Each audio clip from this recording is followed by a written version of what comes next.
සංසාරේ කවදනම් අපි ආයේ මිනිස් වෙලා උපදීද?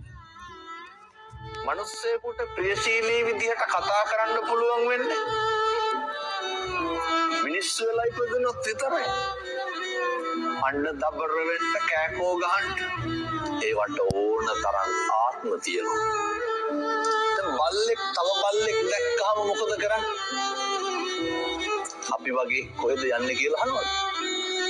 බුරාගෙන පනිනවා. හපන්නොට්ටු වෙනවා.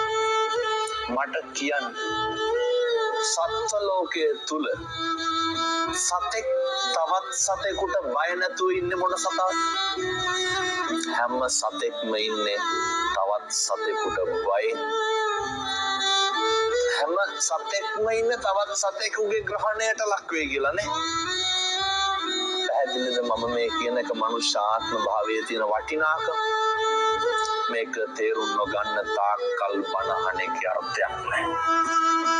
කෙනෙකුට දෙන්න පුළුවන් දෙයකට තියෙන්නේ වතුර වීදුරුවක් නම් ඒක බොහොම ගෞරවයෙන් දෙන්න. ඒක බොහොම ඕනෑකමින් දෙන්න. මෙහෙම දේශනා කරන්නට හේතුව තමයි පින්නතුනේ අපිට සංසාරේ කවදානම් ආයේ මිනිස්සෙකුට මම මේ වතුර වීදුරුවක් කිව්වේ මේක බොහොම සරල දෙයක් රුපියල් 50ක්වත් යන්නේ නැහැ. කවදානම් ආයේ කෙනෙකුට වතුර ටිකක් දෙන්න.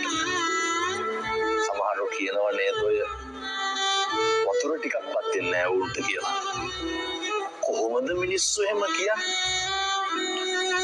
ඒ වැරදි අඩුපාඩු වෙන එක ඒ මිනිස්සුන්ගේ වැඩ. හැබැයි සත්පුරුෂෝ විදියට හැසිරෙන එක කාගේ වැඩක්?